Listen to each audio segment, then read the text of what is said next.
Hi guys, welcome back to our channel. Super happy to see everyone here.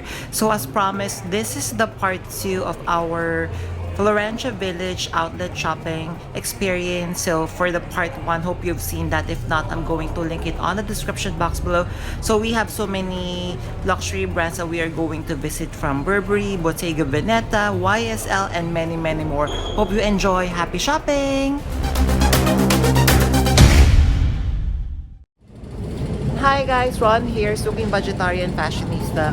I publish vlog every Wednesdays and Saturdays about latest about fashion.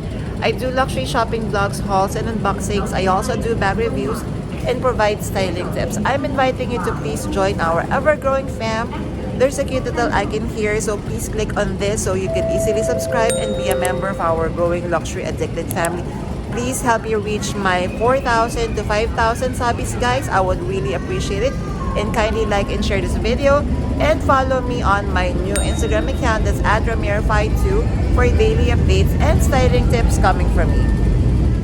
Alright, so guys, hopefully you have seen the part 1 of our Florentia Village outlet shopping vlog. We have visited Prada, Miu Miu, and many more. So now let us start our part 2. First stop is we are checking out Furla.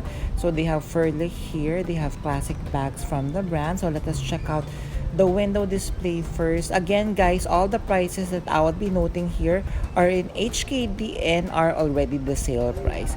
So just look at this one. Sale price already is 1,690 HKD. It's just like a little bit bigger than my Louis Vuitton Petite Sac Plat. So it's a mini shopper tote bag. So let's see what else we could find at the Furla store here at Florentia Village. So as you can see, there are prices for all of the bags here. So just look at this one for 2,934, a leather tote bag, very reminiscent of the Dior book tote, the leather version already. So this one, I am loving the colorway of this one. It's like a beige gray colorway.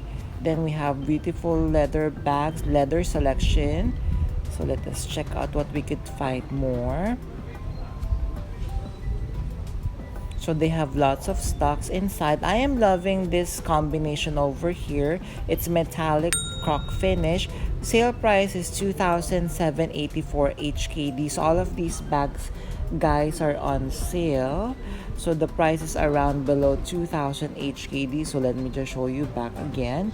So the sale price of everything here is 1,690 HKD, including this beautiful top handle bag. So the one on the left kind of reminds me of the Fendi Peekaboo bag. So we have here more bags and eye candies for you. So everything on this rack is 1,490 HKD. Beautiful shoulder bags and wallet on chains, leather tote bag. Now let us go to the second floor. So here are the shop that you could check out on the second level. So let us stop first Valentino. So with Valentino, these are the bags. So let us check out first the window display. So classic styles, definitely. So these are not outlet design, guys. So these are the classic styles from Valentino. So on the outlet, they are just offering very huge discounts. Just how beautiful and amazing are these crystal bags. So here we have the, I'm not really sure, guys, of the name of the Valentino bags, because I am not, well familiar compared to the other brands like Louis Vuitton. But again, what I can assure you are the styles are very classic and would never go out of style and would not be discontinued by the brand.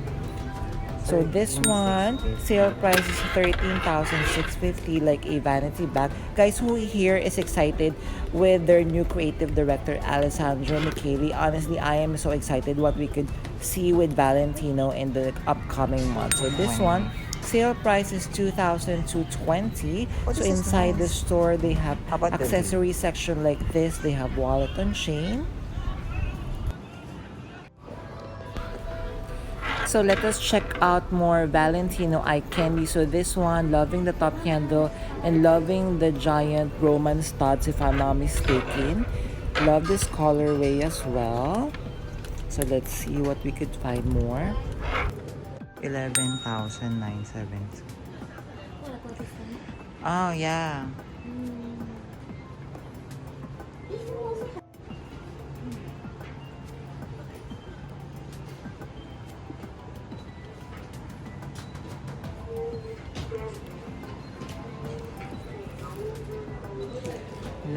9555. Yen 9555. So that is around what? 50? 70? 9555. Run his signature. Yes, classic rock studs. Yeah, May lips ko kaya. Can open. Can open.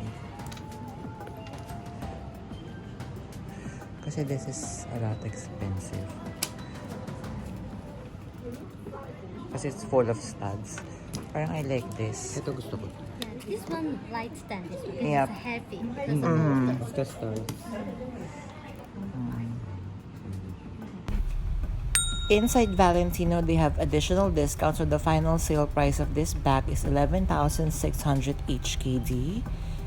So this one, how gorgeous is this top handle, and the final sale price is only 13,650.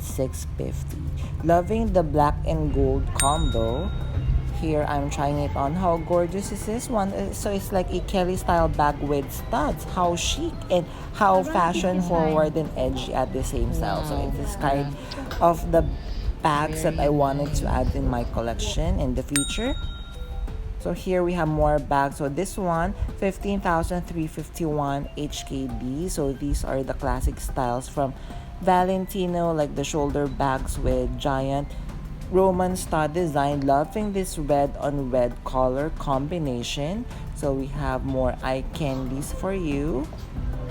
Yeah, So again, it's also trying out some very gorgeous small, but it is pieces spacious. from Valentino, and we are both in love with this vanity bag. So this one price is 9,555 HKD. So let us check out what more brands that we could find here. So they have, so this is like another store here that carries different luxury brands like Yohji Yamamoto and other menswear brands. So here is their window display. So let us check what we could find inside the store. How much? So this leather bag over here, how cute is this one? So they have belts, they have SLG. So now let us go inside Burberry and see what we could find here.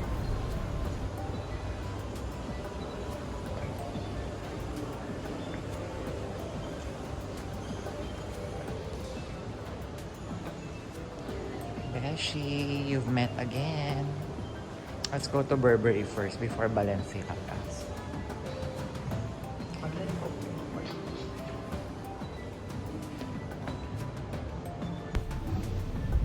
The first thing that I've checked is their costume jewelry section. How amazing this ring is. I'm not really sure if it's a ring. I think if I remember it correctly, it's like a scarf ring, but I guess you could wear it as a ring as well. So here we have a card holder for 9,555. Hopefully I got the price correctly for that one because that is a little bit too expensive. So more costume jewelry. So this one is 1,330 HKD classic Burberry check print. So here we have this bag for 9,310. So I am loving this vertical tote bag. So as you can see, comparing to my toiletry pouch 26, it's like the half, so it's a little bit smaller, but loving the all leather feature and material of this bag. So here are the bags currently at the menswear section of the store. So this one sale price is 10,000 HKD. So if I'm not mistaken, the material of this one is coated canvas with leather trims. 738. Then this one sale price is 7,380. So this is the previous creative director's reinvented logo, the TB, like for the, can I see? For Thomas Burberry. So this one 6,230. We have another vertical tote bag. So they have classic prints as well.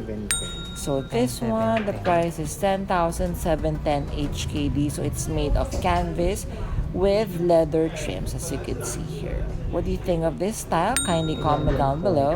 So this one, sale price is 11,040 HKD, full leather tote bag. Next, let us check out Balenciaga. So Balenciaga, they also have their classic styles like this one, 9,700 HKD, and then this one is 9,700 HKD. I am loving this classic metallic edge bag over here. I am loving the black leather with silver hardware combination. 11.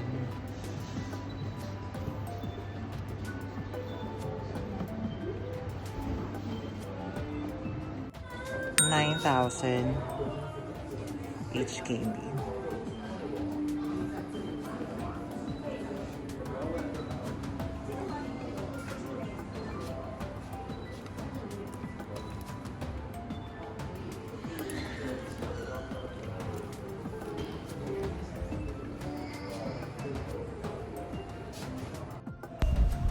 So let us check out more Balenciaga eye candy. So they have these updated city bag, they have totes, they have the new design bags.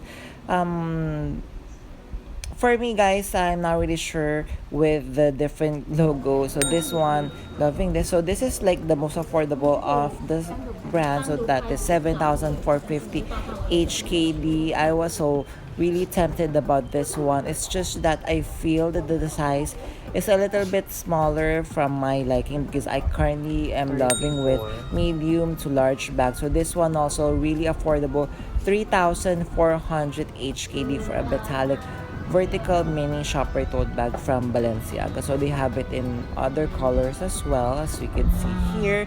They have the larger version. So this one, so I think the name of this bag is Leka Gold. How much is that? Loving this styles, loving the colorway as well. So Yen is checking out another vertical tote from the brand. So the price of this one is 6,200 HKD. Material is coated canvas with leather trims.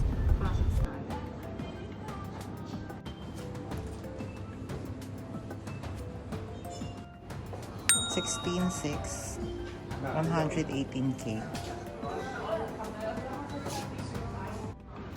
6'2".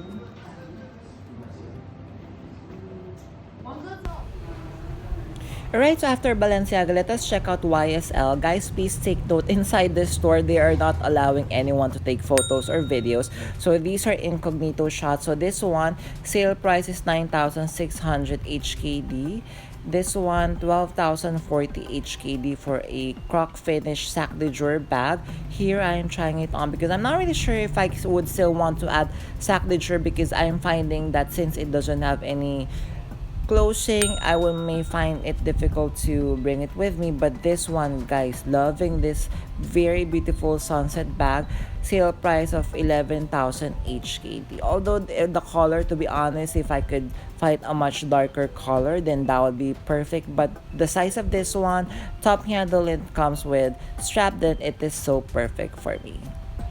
Here, so the CA, the kind CA is just checking out and showing me different bags. So here we have the Cassandra tote, so a bag that is 6,730 HKD. So they have a red version of the sunshine tote bag. Unfortunately, of course, the price of this one is much more expensive than the brown version that we have seen a while ago. So here is what the store looks like again, and then let us check out more what we could find.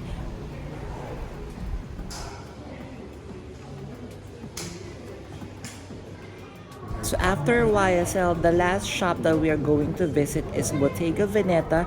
So again, Bottega Veneta, I am loving their bags right now, and of course we could be certain that their bags is very good quality. So here we have padded cassette bags. I am loving that metallic silver finish. So here, I'm just checking out the window display before we go inside, because again, I'm not really sure if they would be strict and allow me to film inside the store or not.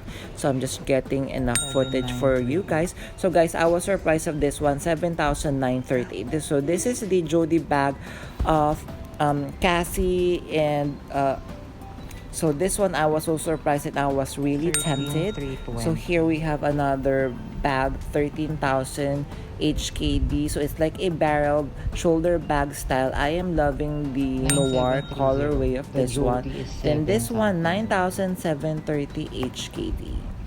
So here, let me just show you what we could see inside the Bottega store. So they have footwear section. Later we are going to check out the price. They have ready to wear section like this.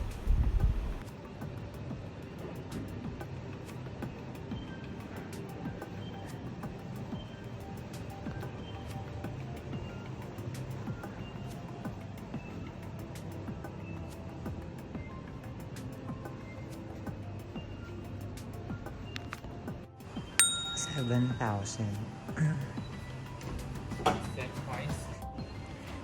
7K. Which do you like better?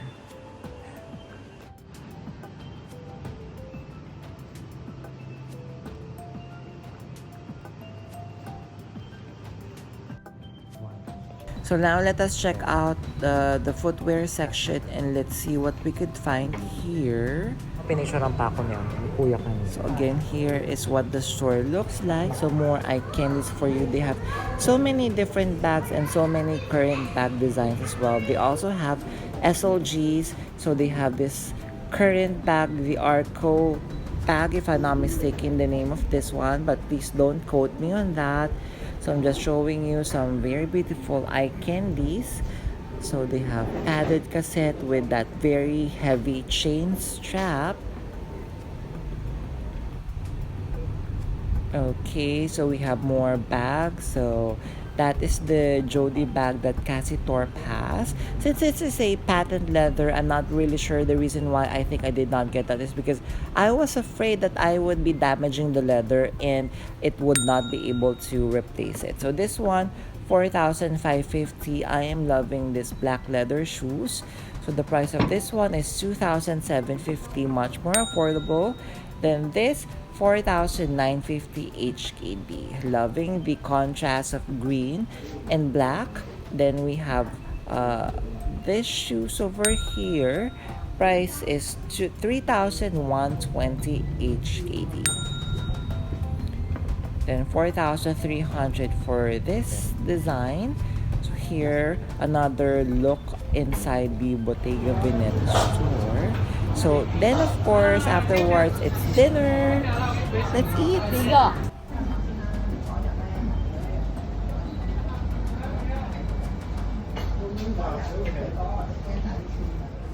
There guys, did you enjoy our shopping episode for today? So as promised, hopefully I was able to bring you guys wonderful pieces for our shopping adventure here. So what did you like or anything that you like here from our selection, kindly comment down below. And if you have stayed until this part of this episode, kindly leave me a shopping cart emoji. I would really appreciate it. Thank you.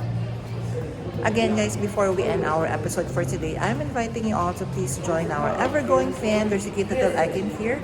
So please click on this one so you can easily subscribe and be a member of our growing luxury addicted family. Please like and share this video and follow me on my new Instagram account. That's at PART2 for daily updates and styling tips coming from me. A million thank you for staying with me in today's episode. I'm going to leave a couple of videos here for you to check out. Please stay safe. I'm going to see each and every one of you soon. Bye!